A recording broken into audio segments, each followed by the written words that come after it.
어제까지 함께 꿈꾸고 함께 꿈꿨던 사람인데 얘가 없어져야지만 내 권력이 커져. 당내 얘네들을 따르는 계파들이 있네. 그 계파 다 죽여. 악의 발상이라는 게 계속 커져나가거든요.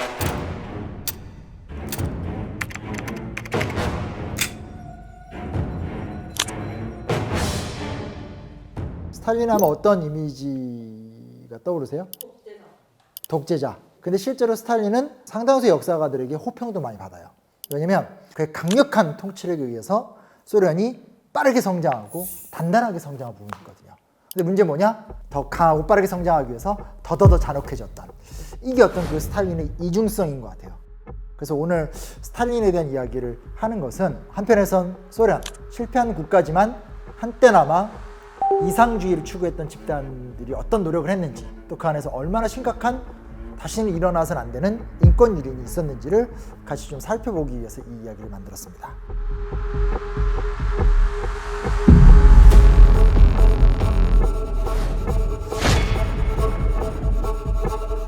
1917년에 러시아 혁명이 일어나요. 유럽의 동쪽에 있는 러시아라는 국가의 절대 군주제가 무너진 거예요. 근데 그 당시에 여러 자유주의자라든지 여러 개혁가들이 제대로 된 역할을 못해요. 그러니까 결국은 사회주의 그룹의 리더, 볼셰비키파의 리더였었던 레닌이 봐라, 니들이 갖고 있는 이 수많은 문제점들, 너 비정규직이지, 너 사회적으로 하층민이지, 너 열심히 노력하지만 잘 먹고 잘 살지 못하지, 사회주의 혁명을 일으키면 기존의 지배층이 무너지고 무너진 사회에서 이상국가가 온다. 이게 그들의 확고하고 단순하지만 정확한 아젠다였어요. 이것이 이제 전 세계에서 굉장히 큰 힘을 미치다가 결국은 러시아에서 레닌이라는 뛰어난 지도자에 의해서 혁명의 성공이 된 거죠. 이제부터 우리나라 공산국가야 하면서 반발 세력을 처치하는 것까지 하고 결국은 죽어요. 뭘 얘기하는 거냐면, 자, 그래, 이제 우리 공산국가가 된 건 확실해. 그 다음 어떻게 되겠어요? 무엇이 공산국가인가? 정말 모든 부분에서 우리가 완벽하게 자유롭고 완벽하게 평등한 세상. 근데 이거는 상상이잖아요.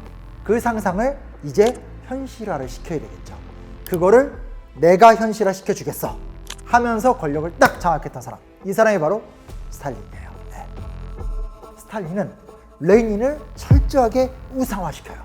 레닌의 생각만이 옳다, 레닌이 생각한 거 웬 다 틀렸다, 레닌주의가 뭐다를 스탈린이 설명하는 거예요. 그 뭐를 의미하는 거냐면, 겉으로 보면 레닌을 잘 세우려고 노력하는구나 로 보이겠지만, 레닌의 생각은 내가 말한 이것뿐이야. 내가 해석한 레닌에 관련된 생각 외에 나머지는 다 틀렸어.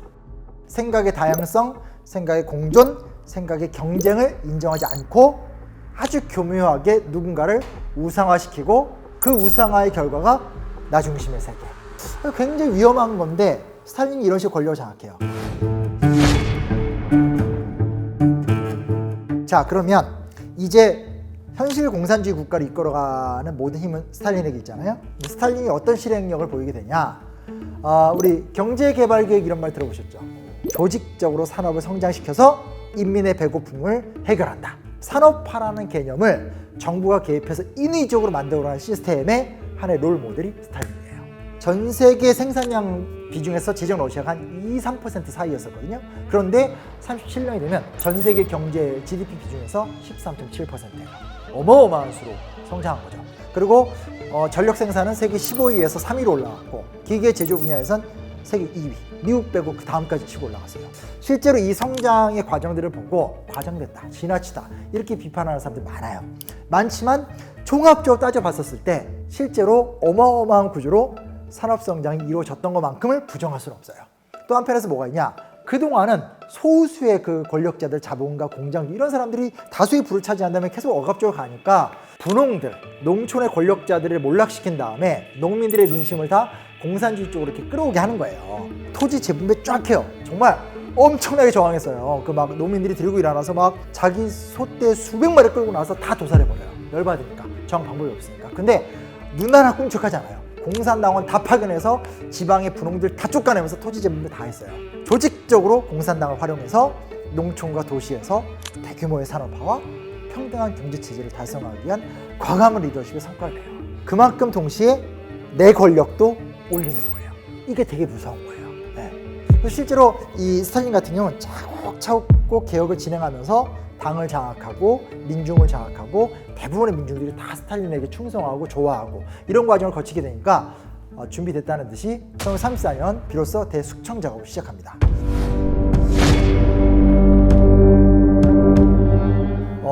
34년에 키로프, 일단 여기 이제 유명한 분들이 많이 나오는데 어차피 얘기해봤자 모르실 거예요. 그냥 우리나라로 말하면 막 국무총리급, 장관급, 유명한 독립운동가 뭐 이런 사람들을 생각해 주시면 돼요. 근데 러시아사를 공부하는 사람들, 러시아 혁명사를 공부하는 사람 입장에서 막 이런 사람이에요. 자, 1934년에 키로프를 비롯해서 36년부터 38년 사이에는 지노비에프, 카메네프, 부하린, 리코프, 당시에 레닌과 함께 혁명 러시아를 이끌기 위해서 정말로 중요한 역할을 했었던 사람들을 다 체포하거나 구금하거나 고문하거나 뭐 자살을 유도하거나 아니면 정계에서 숙청하거나 궁극적으로 죽이거나 이런 작업들을 조직적으로 단숨에 쫙 진행합니다. 아주 쉽게 말하면 이거예요. 처음에 러시아 혁명 딱 성공을 시킨 다음에 그런 거 있잖아요. 막 이렇게 딱 권력을 잡고 나면 함께 쫙 모여서 같이 건배 막 이런 거 하잖아요. 그죠? 그때 모였던 사람 중에서 자연사한 건 레닌밖에 없고 살아남은 건 스탈린밖에 없더라. 실제로 그랬어요. 실제로. 요 시기 때, 그러니까 36년부터 38년 요 사이가 어마어마한 대숙청의 집중적인 기간이거든요. 이 기간 동안 약 200만 명에 가까운 사람들을 수용소, 굴라크라고 불리우는 시베리아, 중앙아시아, 외진 데다가 다 추방을 시켜버립니다.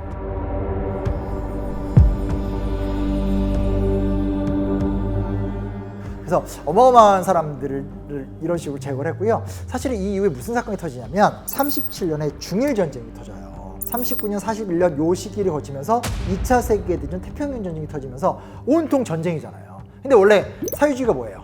우리는 계급도 중요하지 않고 민족도 중요하지 않고 우리는 오직 인간으로 대접받고 우리는 모두가 다 평등하다잖아요. 근데 막상 전쟁이 딱 터지고 나니까 이 스탈린이 다급해지는 거예요. 왜냐면 러시아가 땅이 굉장히 크고 소수민족이 되게 많아요. 되게 많으니까 잠깐만 독일인들 되게 많아요.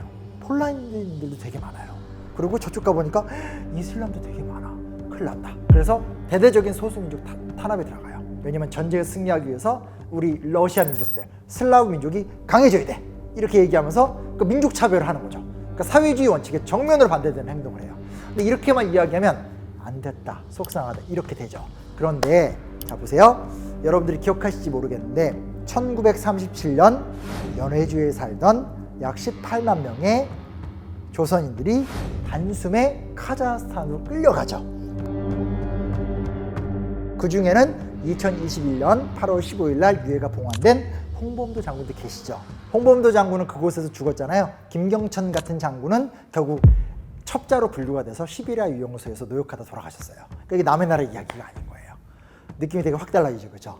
그 전까지는 폴란드 사람 3만 명, 독일 사람 1만 명 이런 식으로 부분적인 탄압과 집단 이주는 있었어요. 근데 가만히 보니까 야, 저 연해주 쪽에 가니까 일본 놈들하고 똑같이 생긴 애들이 있어. 딱 이렇게 가는 거예요. 더군다나 조선이 일본 식민지잖아요. 우리 입장에서는 그렇게 생각하지 않지만 러시아, 소련 사람들 입장에선 이거 결국은 같은 일본 사람들 아니야? 이렇게 판단해버리는 거예요. 그래서 가축을 실으는 기차를 갖고 와서 사람을 다 태워서 확 이동해서 이제 카자흐스탄에 정착시켜버린 이 사건이 대표적인 사건이고 이 사건을 시작으로 해서 어마어마한 소수민족 탄압이 진행돼요. 대강 추산하는데 한 25년에서 53년. 그러니까 이게 대숙청부터 시작해가지고 소수민족 탄압과 어마어마한 형태의 수용소 군락을 만드는 그 과정이 시기적으로 따지면 근 30년이에요. 53년부터 25년이니까 근 30년이잖아요. 그래서 이 피해 규모를 우리가 어느 정도까지 보게 되냐면 최소한 1200만 명에서 한 최대 2000만 명 정도까지.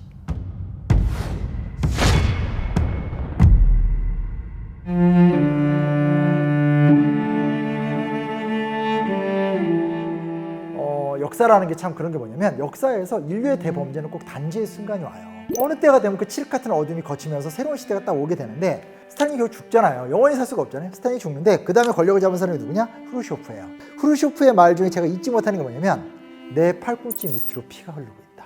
이 이야기가 저는 되게 잊지 못하더라고요. 그러니까 무슨 얘기냐면 엄청난 죄책감을 가졌던 거예요. 자기가 보기에 우리가 함께 싸웠던 이 혁명의 동지들이 다 몰려서 죽어나가는 꼴, 상상을 초월하는 뭐 대한민국 현재 인구의 절반 정도가 되는 사람들이 다 죽어나가거나 쫓겨나가는 꼴을 다 보면서 후르쇼프 가만히 버틴 거예요. 버티다 이제 권력을 잡았죠. 그 20-30년 동안 이 사람이 얼마나 죄책감이 심했겠어요. 그래서 그 이야기 이제 비유적으로 이야기할 적에 내 팔꿈치 밑으로 피가 흐르고 있다. 이 죄책감이 사라지지 않는다라고 하면서 말은 비공개인데 실제로는 사실상 공개적인 거죠. 공개적으로 스탈린 노선을 비판해요. 이거 틀렸다, 잘못됐다라고 이야기하면서 후르쇼프에 의해서 대대적인 복권 작업이 진행이 되는 거예요. 쫓겨나간 사람들이 돌아온다는 이야기는 뭐겠어요?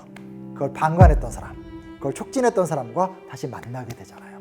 찢어졌던 가족이 다시 만나잖아요. 그럼 그때 너 날 버렸었잖아 라든지 너무너무 간절하게 기다렸는데 시베리아 유영지에서 몇 년간 있으면서 완전히 사람이 망가져서 왔었을 때 그 사람이 많이 달라져 있는 모습을 보면서 이건 어떻게 같이 살 수 없는, 돌아온 사람들과 그걸 감당하지 못하는 가족 간의 엄청난 불화 같은 것들도 진행이 되고, 특히 이제 그 당시 이제 적극적으로 협력했던 사람들과 쫓겨난 사람들의 충돌 같은 것도 일어나요. 근데 문제가 또 뭔지 알아요? 그 다음에 후르쇼프가 또 실각을 해요. 브레즈네프가 들어와요. 근데 브레즈네프 때가 들어오면 브레즈네프는 또 스탈린을 찬양하는 사람이야. 그러니까 이번에 또 다시 돌아온 사람을 다시 내쫓지는 않는데 돌아온 사람들이 입을 막아버려요. 너네 돌아온 건 인정해 주는데 말하지 마. 스탈린 욕하면 죽어. 이렇게 가는 거예요. 그러니까 자유를 얻었다가 그 자유가 또 닫히는 거예요. 이 과정이 언제까지 온 줄 아세요? 1991년까지 왔어요. 1991년 우리가 잘 알고 있는 고르바초프 있죠. 고르바초프 서기장이 대놓고 공개적으로 스탈린 체제를 비판하고 스탈린 체제하에 있었던 모든 종합적 인권주의는 다 틀렸다. 전면적 보상과 피해에 대한 사과를 인정해야 된다라는 아주 전향적인 조치 자체가 진행되기 전까지는 왔다 갔다 했던 거예요. 이 시간을 스탈린 시대 때 피해를 받았던 사람들이 온건히 감내를 할 수밖에 없었어요.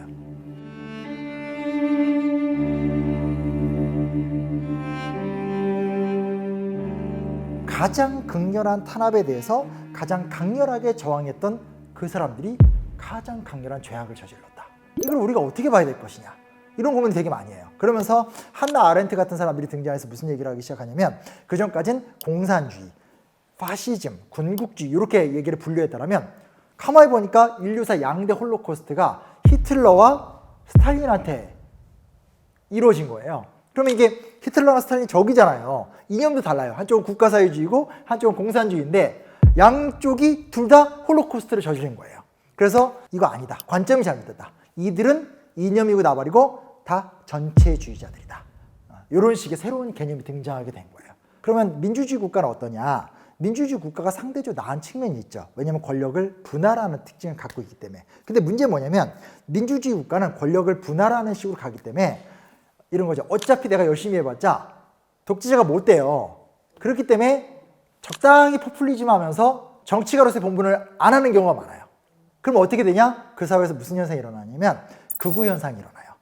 저런 정치인들 다 필요 없다. 민주주의 이거 하나도 쓸모없다. 어떻게 해야 돼? 강력한 지도를 가진, 우리의 삶을 변화시켜줄 수 있는, 좀 독재해도 돼, 까짓 거, 이런 리더가 필요해. 이렇게 가요. 그리고 그런 사람들이 권력을 잡은 다음에 또다시 역사를 후퇴시켜요. 그래서 결론은 뭐냐면 제도냐 사람이냐? 사람이죠. 그리고 이 사람은 오늘 우리 시로 말하면 깨어 살아 숨쉬는 민주 정신일 수 있는 거고, 우리의 권력자들 앞에서 우리의 필요한 것들을 요구할 수 있는, 그래서 관철시킬 수 있는 그런 사회적 힘인 것 같아요. 이것이 없는 사회에선 반드시 독재자는 등장하고 그 독재의 최종적인 결말은 무조건 인권유린이에요. 이건 역사가 이렇게 계속 입증해 왔어요. 그래서 이 스탈린의 어떤 이런 수용소 사건이라는 것은 과거에 한때 있었던 미치광이 독재자가 일으켰던 사건이라기보다는 권력을 악용했던 지도자들이 얼마나 심각한 피해를 일으킬 수 있는가. 그리고 이 문제는 여전히 소련만이 아니라 아프리카, 라틴 아메리카 혹은 미래 우리나라에서도 충분히 일어날 수 있는 일이다. 이런 것들을 함께 좀 생각해 봤으면 좋을 것 같아요.